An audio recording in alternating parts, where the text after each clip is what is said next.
The Derby City, the Possibility City, the River City. The place we know as home is called many things, but there's only one name. Louisville? Louisville. Louisville. The only problem is there's at least 5 different ways to say it. How do you say the name of the city that you're walking in right now? Louisville. Louisville. Louisville. Are you for real? It's iconic. It's got all of the history. It's kind of tucked away in the woods and not a lot known about it. Definitely has changed. When you drive down to this place, you just instantly fall in love with it. For decades, the Old Taylor Distillery in Woodford County has been a spooky, kind of cool place to drive by and take pictures. Look at that picture you're taking, Judy. There are a lot of reasons to like beer. I love the taste of it. Gets me kind of tipsy. I like how diversified it can be from beer to beer. And there are a lot of beers to like. Me, I'm more of a wheat beer type of person. I'm a hoppy man. Especially in Louisville. This city's big enough that it has infinite potential. Deep in Crawford County, past the cornfields and on roads where cars aren't the only mode of transportation,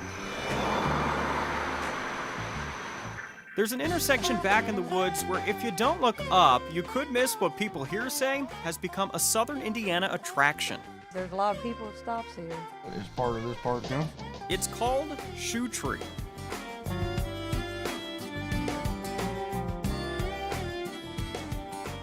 Oh, I get a kick out of it. People just amazed with it, you know.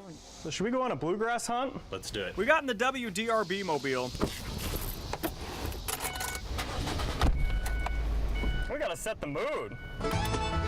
And went looking for it with the guy who knows a thing or two about grass, Churchill Downs Director of Horticulture, Matt Bazell. You might be surprised with what we came up with because it's actually everywhere. Around here, a lot of people use it. It's really pretty in the spring and the fall. Horse farms, some stadiums, golf courses, and yards. This area is the bluegrass, and it's got a finer texture to it, a little darker color. Still feel like you haven't seen it? Well, you might not know what exactly you're looking at. Most of the time that you see bluegrass around here, it is cut short, and so it just looks green. It looks like regular grass. Most kids haven't even taken their candy out of the bag from last night's trick-or-treating, but whether you're ready or not, the Christmas season is apparently here. It's the most wonderful time. Red and white lights on poles around town, trees and ornaments on store shelves. Christmas decorations are everywhere. And yes, Christmas music on the radio. We are Louisville's original Christmas music station. Morning DJ Jeff Ramsey and the crew at Light 106.9 Ho, ho, ho, I say. actually kicked off the annual flip in their format with a couple of Santas, an elf, and a lot of decorations earlier than usual, the day before Halloween. You ready? You ready? Bring it on. Here we go at 9 o'clock. This weekend in Rosewood, Indiana, they're coming together to compete in takeoffs, tricks, and landings. Landing is probably the nervous thing about it. And to show off what's taken months, if not years, to build in the U.S. Scale Masters Championships.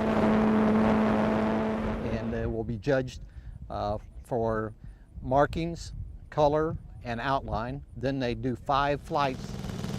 Training to fly them actually takes a shorter time than the building process.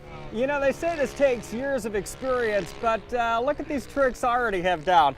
Not too shabby, huh? Not too shabby at all. Yeah, a lot of years experience, but we might want to try to turn your radio on. It's not on? Clearly these guys like to joke around, but since being built in the 1820s, people have always admired this Bardstown home. It is very original to the period.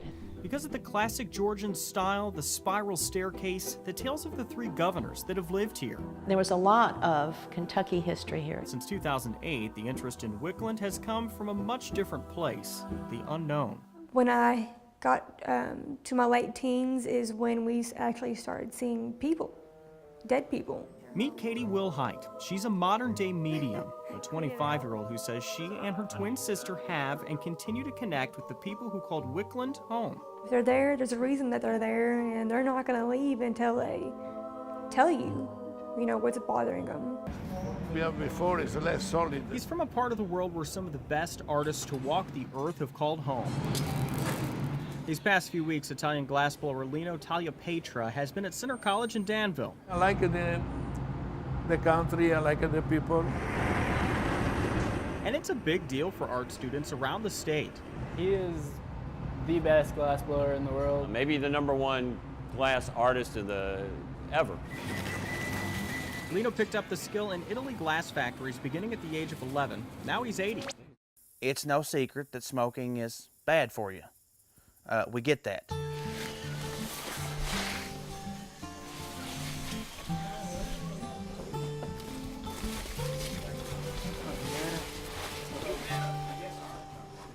Tobacco, though, has deep roots in Kentucky.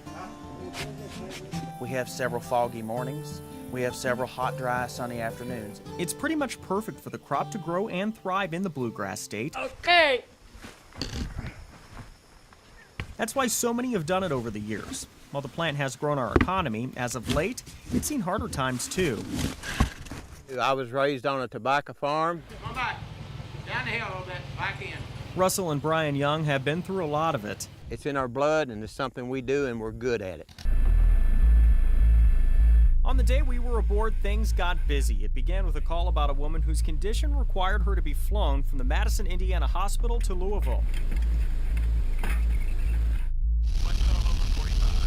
The crew takes a trip down the Ohio River to get to the people she desperately needs to see.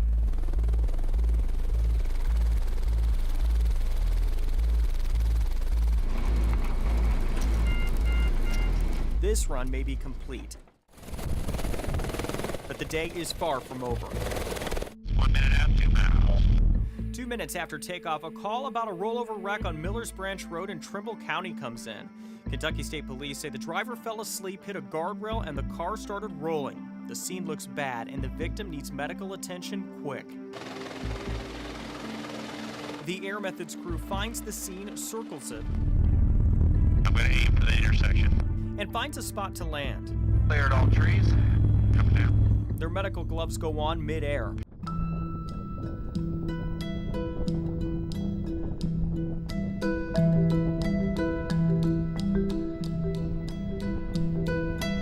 At first glance, this old rundown ammunition plant off of Highway 62 in Clark County may look like nothing but a large eyesore, or maybe a scene out of the TV show The Walking Dead. It was sad. It looked ran down and like a ghost town. For people like Clark Nichols, though, it represents who he is. It's been with me my whole life. My mom was born on the property, and when the Army came in to start building the plant, they took the property, they took her farm. So as you can probably tell at this point, there's been a lot of teeter-tottering when it comes to beer here in the River City, and that continues. Today, both local and craft beers are back in a huge way.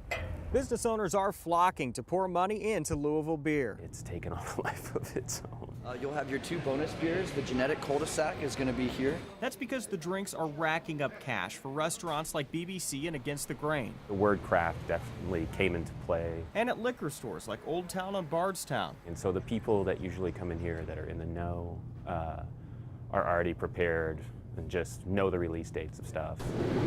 It's stocked up with anything any beer fanatic could want. But is it all just another fad? Brewers don't think so. I think you see a lot more ingenuity in the brewing process now.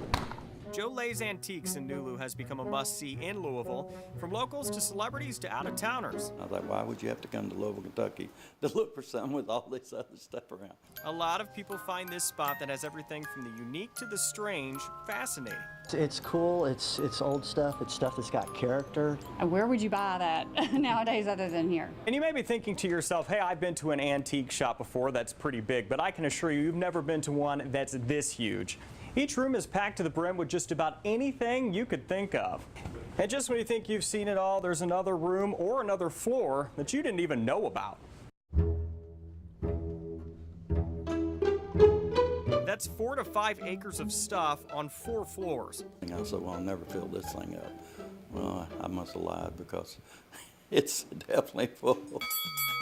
All right, so there you go. Louisville or Louisville are the answers. But why do people say it differently? Well, it all has to do with who they are. It's got to be based on what they're seeing in the word. And often where they're from. I'm from Eastern Kentucky. I pronounce it with my accent. So the next time the Louisville debate comes up, you can tell whoever the way the name of this city is properly pronounced.